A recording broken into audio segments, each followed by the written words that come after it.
The entire UFC 317 main card has been announced. Ladies and gentlemen, we have number 1, Brandon Royval taking on number 6, Manel Kape. We got Beneil Dariush rescheduled to fight Renato Moicano. They were originally scheduled to fight on the first pay-per-view of the year back in January. That's the whole debacle where Arman Tsarukyan pulled out. Renato Moicano pulled out of his fight with Beneil Dariush to step in and get destroyed by champ Islam Makhachev, who's not the champ anymore. Ladies and gentlemen, we have the vacant lightweight title on the line. Charles Oliveira, Ilia Topuria in the main event. 5 rounds of action at 155 pounds for that vacant belt. We got Kai Kara France, Alexandre Pantoja in the co-main event. Obviously, if Pantoja pulls out, if Kai Kara France pulls out, they got Royval and they have Manel Kape as backups. And last but not least, we got Paulo Costa and Roman Kopylov on the main card. Number 14 versus number 12. That is the main card. It's kind of out of order right here. Royval is going to be on the main card for sure. But we also have some good prelim fights as well. Gregory Rodriguez taking on Jack Hermanson, a former top 10 UFC middleweight. We got Jonathan Deniz, Justin Tafa, which is an absolute banger in the heavyweight division. Then, of course, top 10 women's flyweights, Tracy Cortez and Viviane Araujo. Ladies and gentlemen, we are going to be giving the full card prediction for every one of these fights, starting with Ilia Topuria taking on Charles do Bronx Oliveira. Ladies and gentlemen, it's a banger. It's a banger. Is it the fight that should have been made? No. But it's a banger. We already know it should have been Ilia versus Arman. Charles should have fought a Gaethje again. He should have fought a Dan Hooker. He should have fought a Paddy Pimblett. He should have fought another contender in a number 1 contender fight to get the winner of Ilia Topuria, Arman Tsarukyan. But they're so mad at Arman Tsarukyan for pulling out. And, Charles Oliveira has that star power with him as well to kind of give Charles a title fight when he doesn't really deserve one. It kind of just went out this way. Number 2 versus the featherweight champion. It should be number 1. But I digress. We all know it should be, based on merit, Arman Tsarukyan and Ilia Topuria. No, Arman's probably going to have to fight Paddy or Dan Hooker or something like that. But we shall see. Ilia Charles. My prediction for this fight is very, very simple. Ilia Topuria is going to rock Charles Oliveira. Charles is going to get rocked and he's going to attempt submissions. On the feet, Charles is going to be heavily kicking. Throwing a lot of front kicks. Throwing a lot of teeps. Throwing a lot of kicks at range and using his height and reach advantage over Ilia Topuria to stand the outside at that kicking range away from the boxing combinations of Ilia Topuria. As we know, when Ilia gets inside, he is one of the most dangerous men to ever walk inside of that UFC octagon. If he gets inside, that right hand connects on your chin, that left hook connects on you're going out. Max Holloway couldn't withstand it. Volkanovski couldn't withstand it. Jai Herbert couldn't withstand it. I know that's a crazy thing to say. I'm mentioning Jai Herbert with the likes of Volkan and Max Holloway, but I digress. Charles Oliveira has one of the weirdest chins in MMA where he's never really been out cold, but he's been rocked a lot. He's been knocked down a lot. And he's been TKO'd a lot.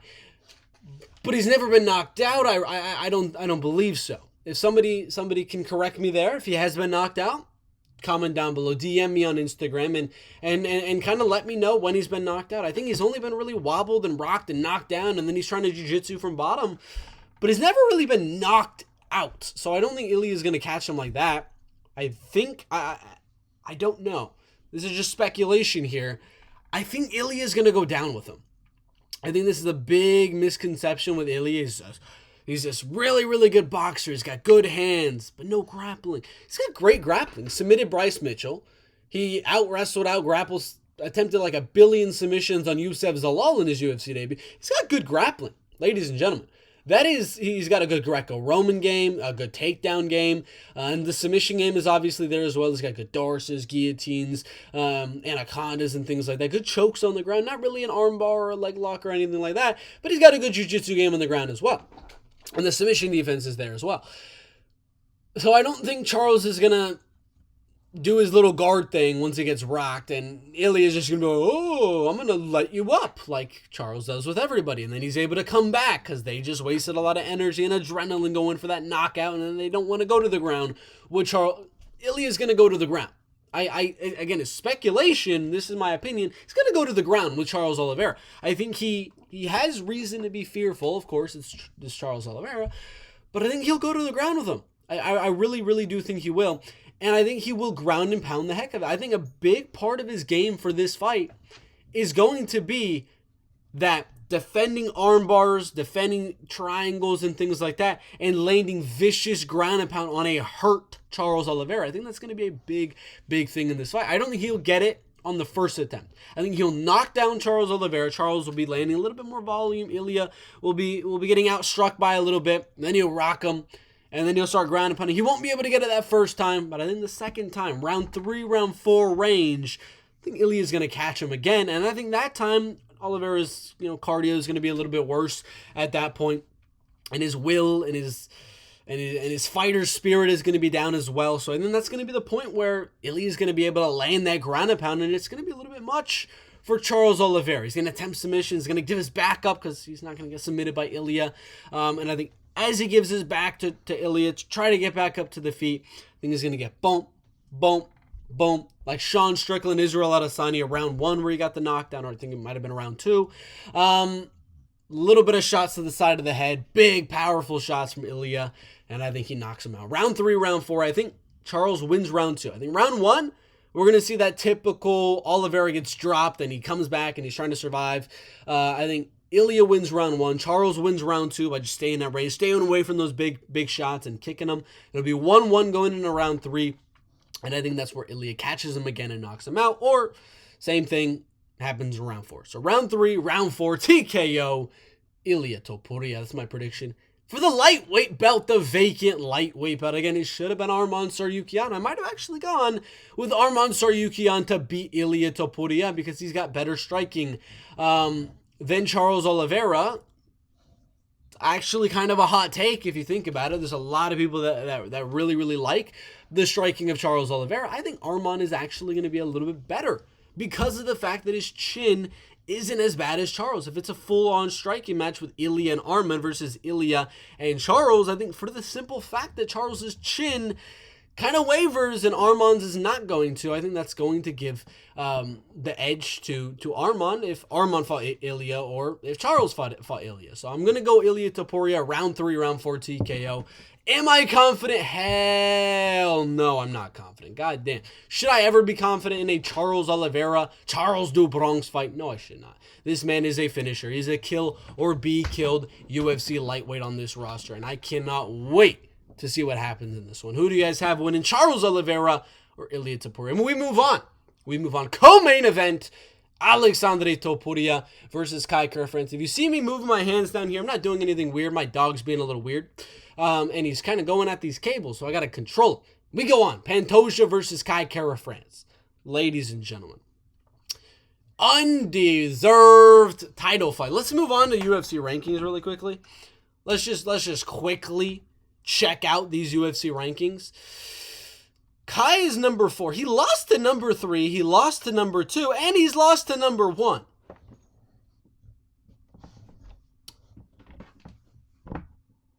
I'm going to repeat that to you guys. He lost to number 3.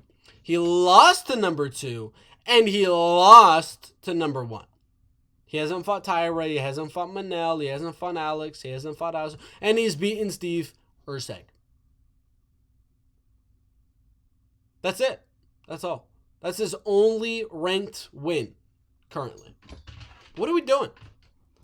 Why is I know it's timing. I know Pantoja's already beat Moreno. He's already beat Royval, and Amir's already lost to Alexandre Pantoja. I'm going to be straight up with you guys. I'd rather a Manel Kape title fight at this point. Straight up. Lost to Mokaev, and then 2 knockouts in a row in round 3. They're not just fast round 1 KOs or anything like that. He's actually working for him and putting in the work through 3 rounds and getting those finishes. I don't know. I don't see why Kai Kara-France got the shot. I know I don't know, actually. A name value thing, kind of. I think Pantoja's going to walk through him. I really do. And I know there's reason to believe Kai's got a good shot. There is reason to believe that. I know. He's got great takedown defense. He's got great power in his hands. Pantoja has one of the best chins I've ever seen in the UFC flyweight division's history.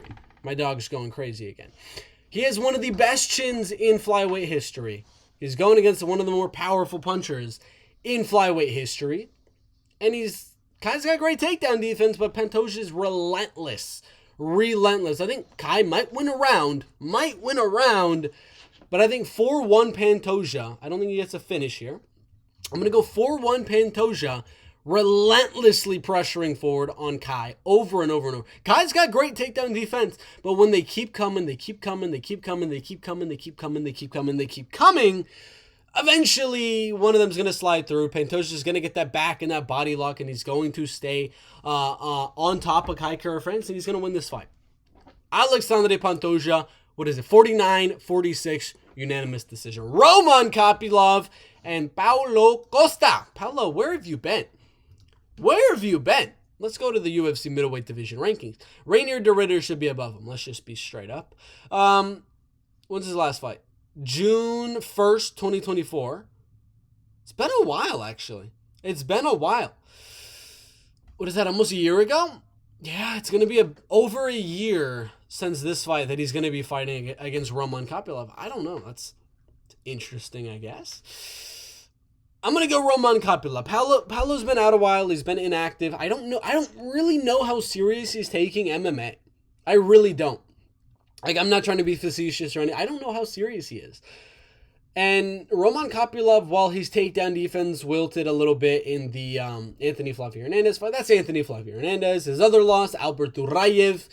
Again, wrestlers. That's who's beating Roman. When Roman goes against strikers, he wins. He's got great kicks. And Paulo's eaten some kicks before. Paulo's landed some big kicks, like we saw on Robert Whittaker. Power-wise, I mean, they both have good power. Neither is like a crazy power type of guy. Paulo was early in his UFC middleweight career. But I think Roman Kopylov is just going to lay more volume. He's more active. He's more voluminous. I don't know if that's a word. He throws more volume. I don't think either guy knocks him out. I think this is going to be a very fun 3-round middleweight bout. Back and forth. I think Paulo will have his moments. Kopylov will have his moments. But I think they'll have an even amount of moments. But Roman's just going to lane more. He's going to throw more. He's more active. He's putting up more. So I think Roman will win. 29-28, close decision for Roman Kopylov. Beneil Dariush, Renato Moicano, rescheduled UFC lightweight division. I'm going to go with Beneil.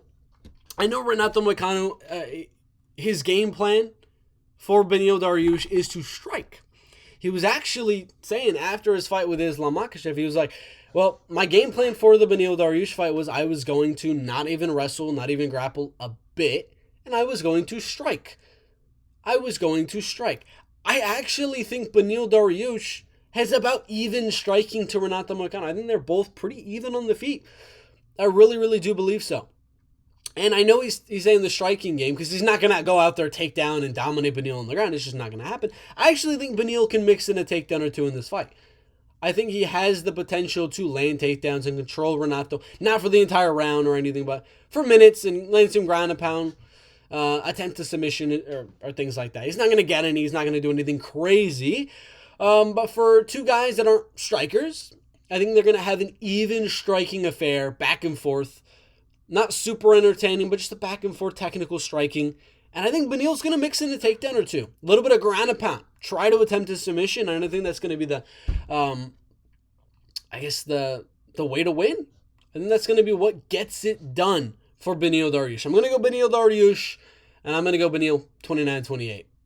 Jonathan Deniz and I got Jonathan by knockout. I think Justin's going to throw some big bombs, and I think he's going to get countered by Jonathan as he comes in. It's as simple as that. It's going to be a banger round 1, round 2, knockout. Either way, it's going to be fun. So no matter what, like, freaking do not skip this fight. This is not a bathroom break fight at all. It's a banger. And I think Jonathan gets it. If Justin gets it, I mean, I'm not going to be surprised. It's a freaking heavyweight fight with two slingers. But I'm going to go Jonathan Deniz. Knockout, round 1, round 2. Brandon Royval taking on Portugal's Manel Cap. I'm going to go Royval. I think, actually, Royval's got the much better grappling, much better jiu-jitsu, and he's got the taller, lengthier striking. Manel might hit harder. He might hit harder, but Royval's going to throw a lot more volume. He throws a lot of punches. He throws a lot of kicks. He throws a lot of volume. Just like I was saying with Beneil Dariush, I think they're gonna strike. I think Brandon's gonna outstrike Manel Kape volume-wise. I think Manel might land power-wise, so maybe more like the Roman Kopylov fight. And I think Royval's actually gonna mix in some grappling here. I think he has the grappling advantage over Manel Kape. We've seen that in the past few fights. But even if he doesn't, I think on the striking, it's going to be a split decision. But I barely lean Royval. Even if it is a 3-round striking affair, I still lean Brandon Royval to go out there and get the win. I'll be straight up with you guys. So, it's a good one. Manel Kape, Brandon Royval, very, very fun fight in the UFC flyweight division. I am going to go Royval 29-28. And let's go split decision. Let's go a very, very close fight. Gregory Rodriguez and Jack Hermansson. I'm going to go Jack Hermansson.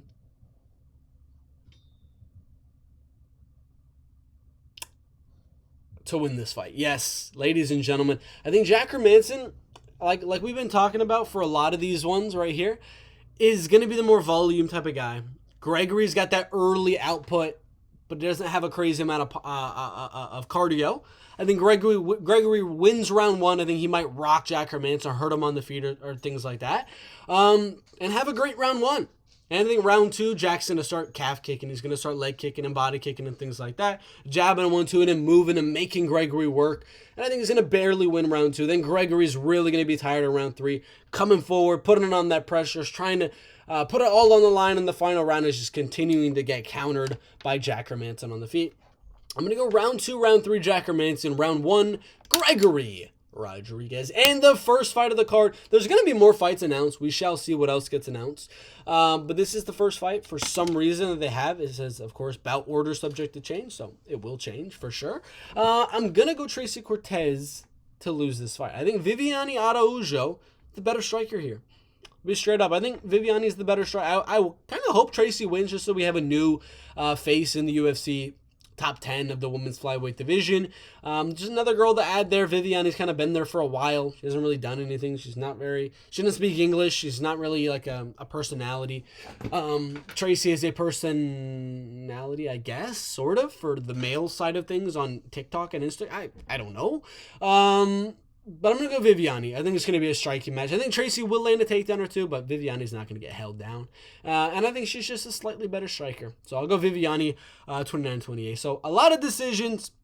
I got Viviane decision, Jack Hermansson decision, Royval decision, Janata knockout, Beneil Dariush decision, Roman Kopylov decision, Pantoja decision, and Ilia Topuria by knockout, round 3, round 4. If there is a finish in any of the ones I just said, I would say Brandon Royval maybe, but those are my UFC 317 full card predictions.